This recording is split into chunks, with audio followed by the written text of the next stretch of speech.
નમસ્કાર દર્શક મિત્રો, તાપી જિલ્લાના સમાચારોથી અવગત કરાવતું સમય ક્રાંતિ ન્યૂઝ બુલેટિનમાં વિગતવાર સમાચારો નિહાળો.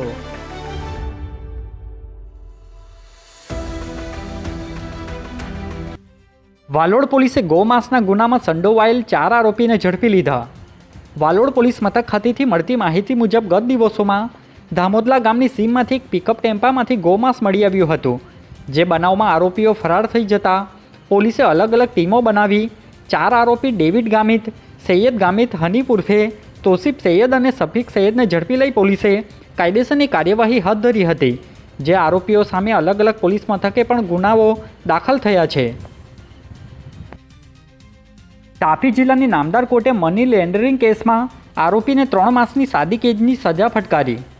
તાપી જિલ્લાની નામદાર ચીફ જ્યુડિશિયલ કોર્ટમાં મની લોન્ડરિંગના કેસમાં ચુકાદો આપ્યો છે. જેમાં સરકારી વકીલ જયેશભાઈ પટેલ દ્વારા ધારદાર દલીલો કરવામાં આવતા નામદાર કોર્ટે આરોપી મહાવીરભાઈ માંગીલાલ જૈનને 3 માસની સાદી કેદની સજા અને 5,000 રૂપિયાનો દંડનો હુકમ ફટકારવામાં આવ્યો હતો.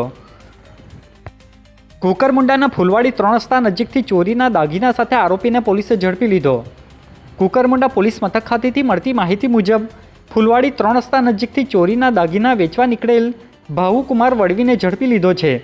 જે આરોપીઓ ગત દિવસે પાણીબારા ગામે ઘરમાં ઘૂસી ચાંદીના દાગીનાને ચોરી કરી હતી. જેનો ભેદ પોલીસે ઉકલી કાઢી આરોપી સામે કાયદેસરની કાર્યવાહી હાથ ધરી હતી. વાલોડના ધામોદલા ગામના 40 વર્ષીય યુવકને મધમાખીએ ડંખ મારતા સારવાર માટે સિવિલમાં ખસેડવામાં આવ્યા.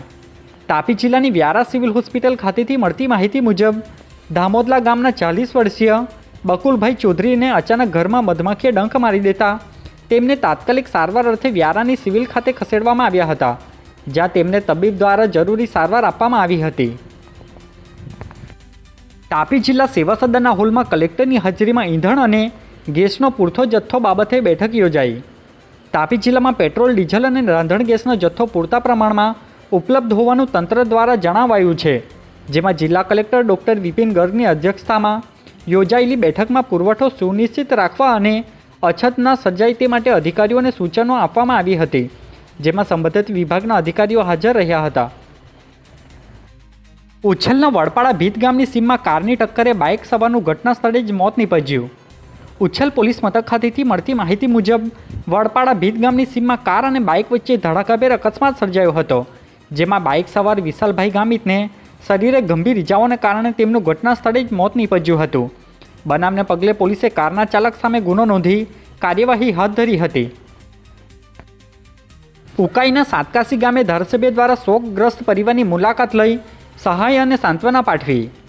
ઉકાઈ તાલુકાના સાતકાસી ગામે આદિવાસી યુવાન રસિક વસાવાનું દુઃખદ નિધન પ્રસંગે ધારાસભ્ય કુંવરજીભાઈ હળપતિ તેમના નિવાસસ્થાને પહોંચી પરિવારને સાંત્વના પાઠવી હતી. આ કપરા સમયમાં તેમણે પરિવાર સાથે સહાનુભૂતિ વ્યક્ત કરી અને 1 મહિનાનો પગાર રૂપિયા 1,50,000 સહાય રૂપે અર્પણ કર્યા હતા. સાથે જ તેમની આ માનવતાભર્યા સેવાભાવથી વિસ્તારોમાં પ્રેરણા અને જનવિશ્વાસ વધુ મજબૂત બન્યો છે. તાપી જિલ્લામાં સ્થાનિક સ્વરાજ્યની ચૂંટણીનો જંગ 26 એપ્રિલે મતદાન, 28 પરિણામ. તાપી જિલ્લામાં રાજ્ય ચૂંટણી આયોગ દ્વારા સ્થાનિક સ્વરાજ્યની ચૂંટણી જાહેર થતાં રાજકીય પક્ષોમાં ચહલ પહલ વધી છે. આગામી 26મી એપ્રિલે વ્યારા નગરપાલિકા, જિલ્લા પંચાયત અને 8 તાલુકા પંચાયતની ચૂંટણી યોજાશે.